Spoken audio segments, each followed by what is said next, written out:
میں سندھ گورنمنٹ اور سندھ کابینہ نے ایک سب کمیٹی تشکیل دی جس میں اس کی سربراہی چیف منسٹر سید مراد علی شاہ صاحب کر رہے تھے. میں ایز اے ممبر تھا. ناصر Hussain Shah sahab minister local government labour minister Saeed Ghani sahab اور لاء منسٹر ضیاء الحسن نجار صاحب. یہ 5 لوگوں کی یہ کمیٹی تھی جس نے اس جو فیکٹ فائنڈنگ رپورٹ جو کہ جمع کرائی گئی، جس کو اس سے پہلے اس کو کال کیا تھا چیف منسٹر صاحب نے کہ جی ایک فیکٹ فائنڈنگ کمیٹی ہوگی جس میں کمشنر کراچی اور ایڈیشنل آئی جی کراچی جو ہیں یہ مل کر ایک رپورٹ بنائیں گے، اور اس پہ جو رپورٹ آئے گی اس پہ پھر جو لائحہ عمل ہوگا اس پہ فیصلے ہوں گے. تو وہ رپورٹ آ گئی ہے. وہ رپورٹ ہم آپ کے ساتھ شیئر کر دیں گے تاکہ ڈیٹیل میں آپ لوگ بیٹھ کے پڑھ لیں. وہ بہت ہی ڈیٹیلڈ رپورٹ ہے. اس کے بعد ایک اور آج چیف منسٹر صاحب کے پاس وہ میٹنگ کچھ 4-5 گھنٹے چلی اور اس میٹنگ میں کچھ اہم فیصلے ہوئے ہیں. وہ جو فیصلے ہوئے ہیں وہ اس رپورٹ کی روشنی میں ہوئے ہیں.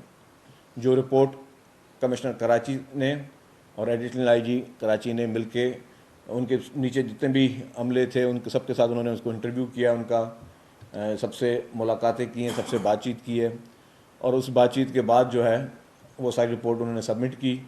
اور اس رپورٹ سبمٹ ہونے کے بعد اس کیبنٹ کی جو اسپیشل کمیٹی تھی اس نے وہ فیصلے کیے ہیں. تو فیصلوں پہ میں ڈائریکٹ آتا ہوں.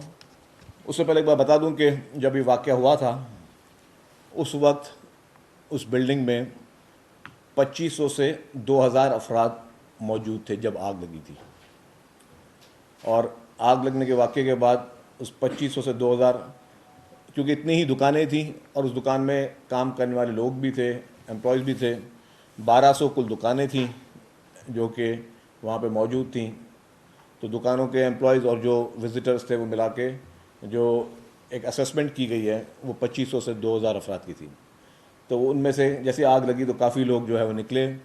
کافی لوگوں کو گورنمنٹ کے جو ادارے پہنچے انہوں نے بھی نکالا. ریسکیو میں بھی یہ فوٹیجز بھی موجود ہیں، ریسکیو کے جو عملدارات پہنچے انہوں نے بھی ان لوگوں کو نکالا. تو وہ سارے لوگوں کو ایویکیویٹ کیا گیا. لیکن اس کے بعد کوئی اراؤنڈ 80 تک جو ہے افراد وہ اس کا نشانہ بنے، وہ افیکٹڈ ہوئے، ان کی قیمتی جانیں جو ہیں وہ ضائع ہوئیں، اور اس پہ پھر گورنمنٹ کی طرف سے جو اقدامات کیے وہ آئے.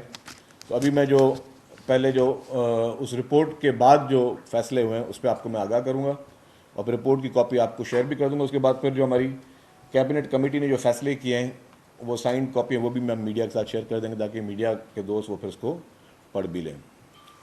تو اس میں جی گل پلازہ فسنا واقعے سے متعلق قائم کردہ کابینہ کی ذیلی کمیٹی کے جو اجلاس میں کارروائی ہوئی ہے اس میں حکومت سندھ کی جانب سے محکمہ سروس اینڈ جنرل ایڈمنسٹریشن کے تحت 27 جنوری 2026 کو نوٹیفیکیشن کے ذریعے قائم کردہ کابینہ کی ذیلی کمیٹی نوٹیفیکیشن کے تحت تشکیل دی گئی فیکٹ فائنڈنگ کمیٹی کے پیش کردہ رپورٹ کا جائزہ لیا اور تجزیہ کیا.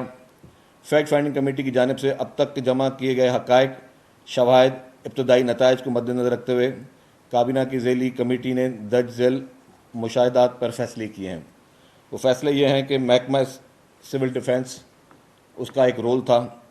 یہ مشاہدہ کیا گیا کہ محکمہ سول ڈیفنس نے 2023 سے گل پلازہ اور دیگر عمارتوں کے متعدد فائر سیفٹی آڈٹس کیے، تاہم اس نوعیت کے واقعے کی روک تھام کے لیے کوئی مؤثر اصلاحی، احتیاطی یا قانونی نفاذی کارروائی کے عمل میں نہیں لائی گئی. مزید برآں ڈائریکٹر سول ڈیفنس اور ایڈیشنل کنٹرولر سول ڈیفنس ضلع جنوبی کراچی نے تو معاملہ کو حکام تک پہنچایا اور نہ ہی اس کی خلاف ورزی کرنے والوں کے خلاف کوئی مناسب کارروائی عمل میں آئی.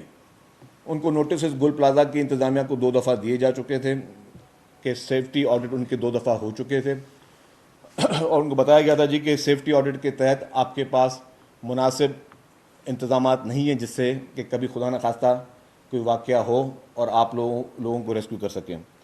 لیکن اس کے بعد کیونکہ انہوں نے لیٹر بھیجے لیکن اس پہ امپلیمنٹیشن نہیں کروا سکے تو ڈائریکٹر سول ڈیفنس اور ایڈیشنل کنٹرولر سول ڈیفنس ضلع جنوبی کراچی کو فوری طور پر معطل کیا جاتا ہے.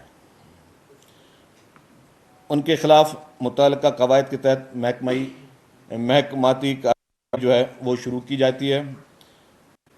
بعض اعلیٰ اتھارٹی کی غفلت یا شمولیت ثابت ہوئی قانون و قواعد کے مطابق تو اس کے خلاف بھی ایکشن ہوگا. دو جی ڈائریکٹر اور ڈی جی کو، اور اگر یہ سامنے آئے کہ انہوں نے آگے کسی آفیسر کو کہا تھا کارروائی کرنے کے لیے، وہ اگر اور اس نے نہیں کی تو پھر اس کو بھی فردر جو ہے اس کو سسپینڈ کیا جائے گا.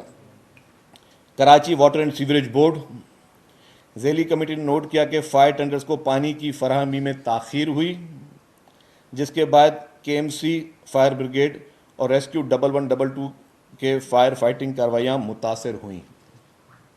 لہذا یہ فیصلہ کیا گیا چیف انجینئر بلک اور in charge hydrants Karachi water and sewerage corporation کو فوری طور پر معطل کیا جائے. ان کے خلاف محکمائی کارروائی شروع کی جائے گی. اگر بعد ازاں کسی سینئر افسر یا اتھارٹی کی غفلت یا ناکامی سامنے آئی تو اس کے خلاف بھی کارروائی کی جائے گی. کے ایم سی اور اینڈ ریسکیو 1112، اس میں جو کے ایم سی کے آفیسر تھے میونسپل کمشنر افضل زیدی، ان کو پہلے دن ہی اپنے عہدے سے ہٹا دیا گیا تھا. ذیلی کمیٹی نے مشاہدہ کیا کہ کے ایم سی، فائر بریگیڈ اور ریسکیو 1112 کے پاس موجود فائر فائٹنگ آلات، تربیت اور عملی صلاحیت اس شدت کے واقعے سے نپٹنے کے لیے ناکافی تھی.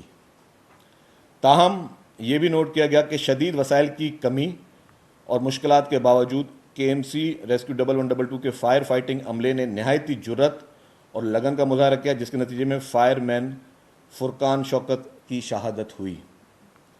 جو ہمارا فائر مین تھا جس نے اس آگ بجھانے میں اپنا کردار ادا کیا، وہ دوران اپنی اس سروس اور فرائض کے انجام دیتے ہوئے وہ شہید ہوا.